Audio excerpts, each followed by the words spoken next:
Bonjour à tous et bienvenue. Nouvel épisode dans l'interminable feuilleton de la revente de Manchester United, puisque le consortium qatari dirigé par le Shir Jassim s'est retiré officiellement des négociations, laissant la voie à l'autre prétendant, l'homme d'affaires britannique John Ratcliffe. Ce dernier a soumis une offre pour récupérer 25% des parts du club, moyennant un chèque de 1,3 milliard de pounds, soit à peu près 1,5 milliard d'euros, pour un club qui est pourtant coté à 2,6 milliards de pounds à la bourse. Donc il paierait plus du double et en échange, il aimerait obtenir le contrôle de la politique sportive et à terme devenir actionnaire majoritaire. Cette offre, elle va être soumise évidemment au board de Manchester United qui va décider de cela ces prochains jours dans cette interminable saga où les Glazers, encore une fois, ont réussi à semer les pistes et faire ce qu'ils voulaient le plus, obtenir de plus en plus de valorisation pour leur club. Avant toute chose, cette période est très triste pour Manchester United, un club mythique devant l'éternel. C'est bien simple, depuis le rachat par la famille Glazer, il y a eu des titres, oui d'accord, la fin de l'ère Ferguson et tout, mais globalement il y a une politique sportive incohérente et absente depuis des années, mais c'est surtout le mode de fonctionnement économique qui pose problème. Ça pose tellement problème que la Première Ligue a dû adopter ses règles en matière de rachat, et entre le rachat des Glazers et notamment celui de Burnley il y a quelques temps, et bien aujourd'hui vous ne pouvez plus acheter un club de la même manière. Pourquoi je dis cela? Parce que je le rappelle une énième fois, c'est très important pour comprendre à quel point ce club est une vache à lait et pourquoi dans la famille Glazer certains ne veulent pas le vendre, c'est que c'est un peu la poule aux œufs d'or. C'est bien simple, lorsque vous allez allié à l'époque à Old Trafford, où vous allez à la boutique récupérer un produit dérivé, et ben l'argent que vous mettiez dans les places, dans les maillots, dans tout ce que vous voulez, il y a une petite partie qui servait justement à rembourser les prêts contractés par la famille Glazer pour récupérer justement le club. C'est-à-dire qu'ils ont réussi un LBO, mais un LBO assez particulier quand même, parce qu'ils ont endetté le club. Il y en a qu'aujourd'hui qui font d'autres types de LBO qui mettent moins en péril quelque part l'avenir de la société qu'ils viennent d'acquérir. À l'époque, pas du tout. Et donc c'est pour ça que ça a servi d'une vache à lait absolument incroyable. Et ensuite, il y a eu tous les dividendes et les dividendes année après année de ce club qui signait des partenariats absolument incroyables et mirifiques en millions et millions et millions de dollars avec les plus grandes marques du monde, Chevrolet notamment. Donc en fait, lorsque le club, on annonçait potentiellement une revente, c'est un serpent de mer qui date depuis des années et des années quand même. Il y a toujours une réticence au sein de la famille Glazer, parce que ce n'est pas une ou deux personnes, ils sont plusieurs. Et ce qui émerge depuis quelques mois, c'est qu'en fait il y a un désaccord au sein même des Glazers. Certains souhaitent vendre, certains disent ok, moi je veux rester mais je veux qu'il y ait un minoritaire, d'autres ne veulent pas. Et donc en fait il y a un peu une bisbille à l'intérieur, il n'y a pas un accord complet entre tous. C'est pour ça que le fait d'avoir quelqu'un qui viendrait et qui récupérait toutes les parts ne plaisait pas forcément. Et pourtant, on a vu pendant des mois et des mois, à coup de communiquer, oui, il y a une nouvelle étape dans la négociation, etc. Il y avait ces deux prétendants. D'un côté, le consortium qatari dirigé par le Shir Jassim, qui était intéressé pour récupérer justement toutes les parts. Et de l'autre côté, vis-à-vis de John Ratcliffe, peut-être plus adaptable, qui évidemment souhaite à terme être majoritaire, mais qui acceptait d'être minoritaire en échange d'un contrôle sur la situation sportive. Donc ça a négocié, et ça a pris un temps incroyable en fait. Et au final, quand tu regardes la cote de la société, du club, en bourse, et que tu regardes les valeurs demandées, mais on explosait cela, on parlait de 4, de 5 milliards pour quelque chose qui est valorisé à 2,6. Donc en fait, ils ont laissé parce qu'ils savaient que ces gens-là voulaient à tout prix le club et que forcément, niveau Qatar, on avait des fonds quasiment illimités. Alors peut-être que la politique est intervenue également, néanmoins, niveau Qatar, depuis très longtemps, on était en confiance, on faisait déjà les contours pour l'équipe, on avait créé la société nécessaire à cela en Angleterre, enfin bref, tout était entre guillemets prêt. Même si on va remarquer une chose, ils n'ont jamais parlé officiellement. Ça a toujours eu des fuites qui sont passées ici et là, mais il n'y a jamais eu de parole. Du côté de Ratcliffe, ça a été un peu plus discret, mais on sait que si tu parles d'argent pur, l'offre qatari, elle serait forcément supérieure à celle offerte par l'homme d'affaires britannique. Sauf qu'au final, on voit quoi? Hier, communiqué, même pas. Hier, c'est fuite dans la presse coordonnée, et on va utiliser des gros médias, notamment britanniques, mais également Fabrizio Romano, parce qu'il est lu un peu par tout le monde. Et là, regardez ce qui s'est passé. En très peu de temps, il y a une succession. Voilà, le Qatar se retire, etc.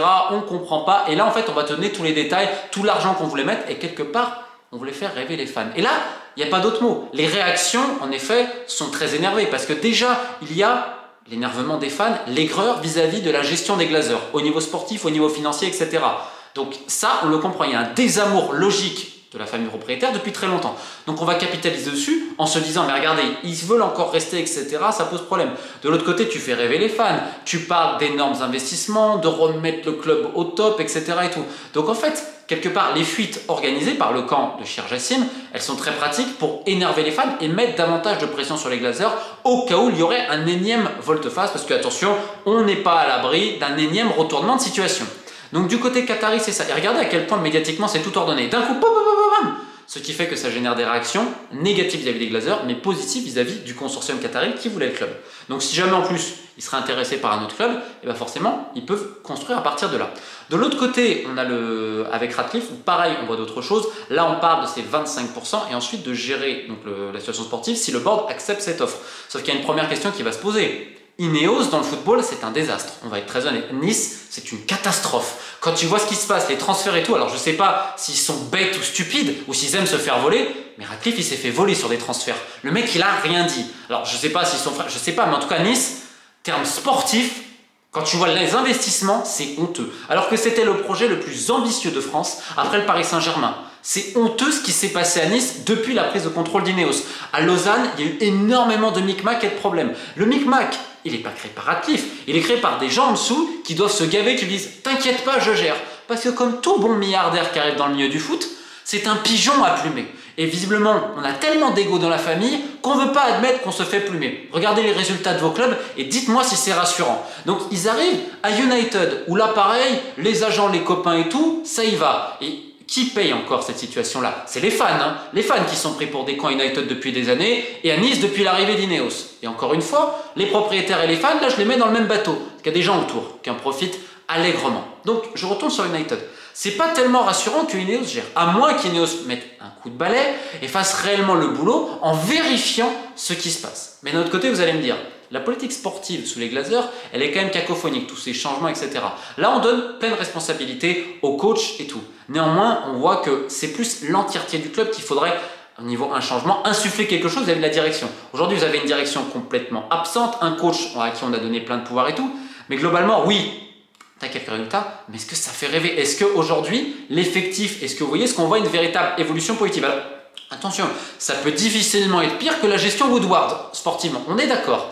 Néanmoins, aujourd'hui, on est dans un club où la direction s'intéresse avant tout aux dividendes récupérés quasiment chaque année et au côté financier sponsoring, côté de la marque, du côté réellement sportif pour aller gagner des titres. L'important pour les dirigeants, je le répète, c'est une qualification en Ligue des Champions. C'est pas aller gagner le titre, ce sera un plus, mais c'est de se qualifier en Ligue des Champions afin de récupérer les droits télé nécessaires.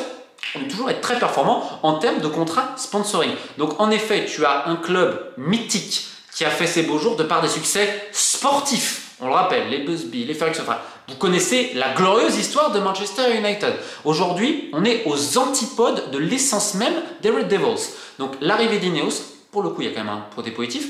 C'est Ratcliffe, visiblement, excusez-moi cette expression, ça le fait bander le football.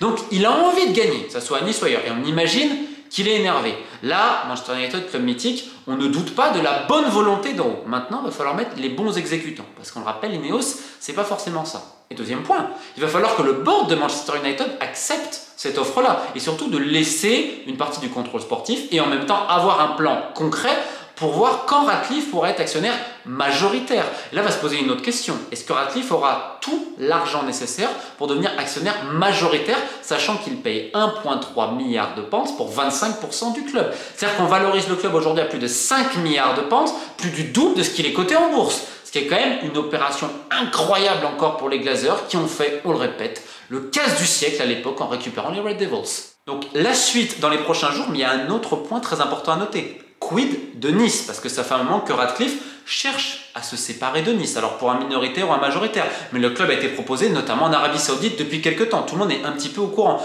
Donc quid de la galaxie Ineos dans le milieu du football et quid de cette semaine absolument décisive. Mais ce qu'on remarque, c'est assez incroyable, c'est que dans cette saga, quasiment personne n'a parlé publiquement. On s'en a toujours fait des fuites, etc.